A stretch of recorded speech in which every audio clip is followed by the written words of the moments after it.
Hi, humor is the best medicine for every ailment in life. Comment. This was one of the questions that was asked in the question paper of language and literature for 10th grade students of CBSE board in the year 2013. Well, although this question can be answered from whatever understanding we have about the role of humor, about the role of laughter and happiness, but since it forms a part of the question paper of language and literature, it has to be answered keeping the textual background in view. Or in other words, what I'm trying to tell you is this question is based upon a particular text or a particular literary piece that 10th grade students are prescribed or that they have to study. But before coming into before going into the details of that text, let me tell you what humor can do. Humor is considered to be the best medicine in life. When it is spread, when it is shared with people, it binds people together and it increases happiness. Humor strengthens our immune system, it boosts our energy, it diminishes our pain and protects us from the damaging effects of stress. And that is the reason I said that in a sense it works as a medicine. It cures us from all stress, from depression. If you just take the newspaper, you will come across a great many and numerous examples of people committing suicide due to stress, due to overstress and depression. So humor is something essential to keep us happy and healthy. Well, 10th grade students are prescribed a very humorous poem, the title of which is How to Tell Wild Animals, written by an American poet whose name is Carolyn Wells. Now, let me explain first of all the title of this poem, How to Tell Wild Animals. It doesn't mean that you have to go and tell something to the wild animals. In this poem, the word tell means identify. How to tell wild animals means how to identify wild animals. So as I said, it's a humorous poem that suggests some dangerous ways to identify or tell wild animals. You know, in English, one word has got sometimes more than a single meaning or more than one meaning. If you happen to refer a standard dictionary, you will come across all the possible meanings or all the meanings of a particular word, all serial wise. Number one, the most common meaning. Number two, the less common meaning. And number three, the least common meaning. In this way, you will get all the meanings of a particular word. The word tell has got multiple meanings. One meaning is of course telling or a sort of conversation. The second meaning is identify, as in this poem. When you go to class 11 and you happen to study the textbook Hornbill, the first chapter in that textbook is The Portrait of a Lady by Khushwant Singh, and there you will come across the expression telling the beads. Telling the beads is, you know, praying using the rosary beads, counting the beads and praying, saying the prayers or telling the prayers using the rosary beads. So that is yet another meaning of the word tell. In this way, one word has got many meanings. Well, let's come back to our topic, and that is how to tell wild animals means how to identify wild animals. Let's find out what the poet tries to say, how to identify which animal. Number one, let's read the text. It's very easy to understand, very humorous. If ever you should go by chance to jungles in the east, and if there should to you advance a large and tawny beast, if he roars at you as you are dying, you will know it is the Asian lion. See, if at all it happens, if ever you should go by chance, the poet says, if at all you happen to go by chance, sometimes if you happen to encounter, if you go by chance, where?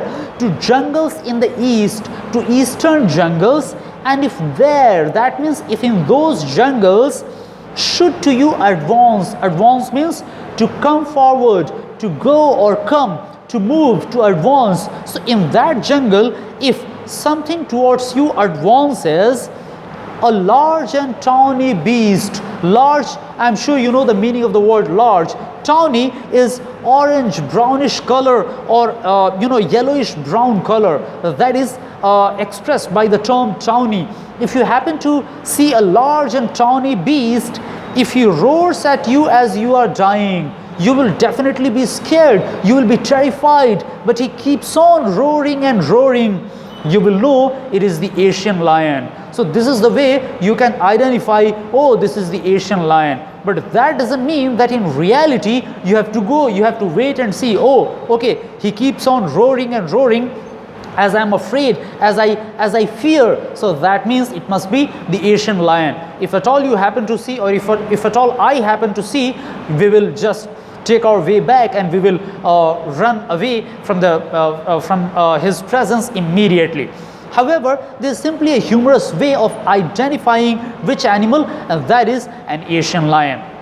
In the second stanza, the poet says, or if sometime when roaming round a noble wild beast greets you with black stripes on yellow ground, or if sometime when roaming round, if you are roaming about here and there, roaming round, a noble wild beast greets you, and a beast comes just roaming about and he greets you. Literally, the beast is not going to greet, but it would appear as the beast is just going to greet you because you happen to encounter the beast.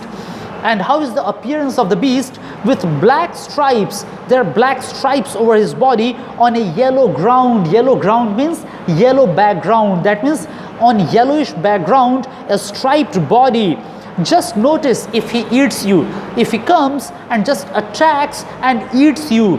Now in reality, you are not just going to notice, oh, the animal has come and he is eating me, so I must recollect and notice which animal it must be.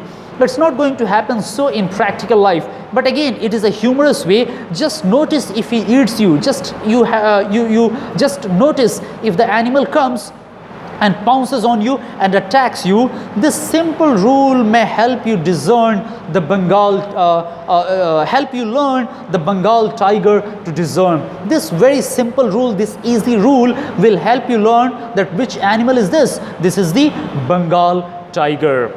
Well, again, the next animal, if strolling forth a beast you view, if you happen to, strolling means again going or walking, if you happen to view, if you happen to see a beast, an animal whose hide with spots is peppered, that means his body is peppered, spotted, as soon as he has leapt on you, as soon as he has attacked you, you will know it is the leopard. It is not leopard, remember, it is the leopard. So just if you go to the jungle and if strolling forth, if just walking and moving about a beast you happen to view, you happen to see, and his body would appear like, peppered body, spotted body, you would immediately know that it is leopard. It will do no good to roar with pain. No matter how much you are roaring with pain, he will only leap and leap again. That means he will only eat you, attack you and eat you. So there will be no use even if you shout, even if you cry, even if you weep. So this is how you can identify a leopard. Again, in the next stanza, if when you are walking round your yard, you meet a creature there. If at all you happen to take a walk, take a stroll, and if you happen to meet a creature there, if at all you happen to meet, who hugs you very, very hard. Now, a wild animal who comes and who hugs you very hard, be sure it is a bear. Be sure it is a bear. That means bear is known for hugging, for embracing. Now in reality, you may not like a bear hug, but in English the expression bear hug stands for a very friendly or tight hug that is given to someone who is very close to you. But in reality, we know that we would not like a bear hug, because a bear usually hugs in order to attack only, in order to harm only. But be sure it is a bear. If you have any doubts, even if at that time you are not sure, even when the animal comes and hugs you, if you are not still sure which animal is this, I guess he will give you just one more caress. He will give you just one more gentle touch to make you understand that he is bear. Then the next, though to distinguish beasts of prey a novice might nonplus. Now, to distinguish, in order to discern, in order to tell, or in order to identify a beast of prey, a novice Novice means someone who is new to a particular job or new to something. A novice might nonplus. A novice might, or a newcomer might be simply puzzled or confused. A novice might nonplus. The crocodile you always may tell from the hyena. Thus, now this is a way you can identify a crocodile from a hyena. How? What is the difference? What does the poet say about discerning, about identifying a crocodile from a hyena? Hyenas come with merry smiles. You know, hyenas are known for smiles or laughing like human beings. So hyenas, hyenas come with merry smiles. That means they smile or laugh like human beings. But if they weep, they are crocodiles. But if the creature weeps, you can understand that it cannot be a hyena, it is a crocodile, because crocodile is known for shedding tears. I am sure you must have come across the expression crocodile tears. And then in the last stanza, the poet says, the true chameleon is small, a lizard sort of thing. I'm sure you must have seen a chameleon. About a chameleon, the poet says the true chameleon is small, a lizard sort of thing. It is very much similar to a lizard. He hasn't any ears at all. That means a chameleon cannot hear anything. He hasn't any ears at all, and not a single wing. A chameleon doesn't have any wing, just like any bird. If there is nothing on the tree, it is the chameleon you see. So if you don't find anything on the tree, you will definitely find a chameleon, which is known for changing colors. So in this way, in different stanzas, the poet goes on to talk about how you can identify, how you can discern, or how you can tell the wild animals, which animal is this. If you have never seen these animals, these are the ways you can identify. But let me reiterate, let me repeat it for you. It is just a humorous way. You are not advised to go and do these practically. Well, before I wind up, let me tell you something about its rhyme scheme. The poem follows a regular rhyming scheme. Let me tell you only the one stanza, the first stanza, and you can apply it to the rest of the stanzas. Again, let me repeat it, although I have done it in my previous videos. A rhyme scheme. Rhyme scheme is the pattern in which each line of a poem comes to an end. See, let's analyze the first stanza. The last word of the first line is chance. Let's consider it A, chance. East, that is the second line. Let's consider it B. Then the third line, advance. Does it have any similarity with any of the lines above? Yes, chance, chance, advance. So this becomes A. Again, beast. Any similarity? Yes, east. So east and beast can be taken as B. And the last two lines, Dian, lion. Dian is the short form of, or in a sense we can say that it is a poetic license used by the poet in order to make it rhyme, or in order to rhyme it with the word lion. So the last two lines is C. So it becomes A, B, C, C. In this way you can read and find out the rhyming scheme or rhyme scheme for the rest of these stanzas. I am sure you must have understood the poem.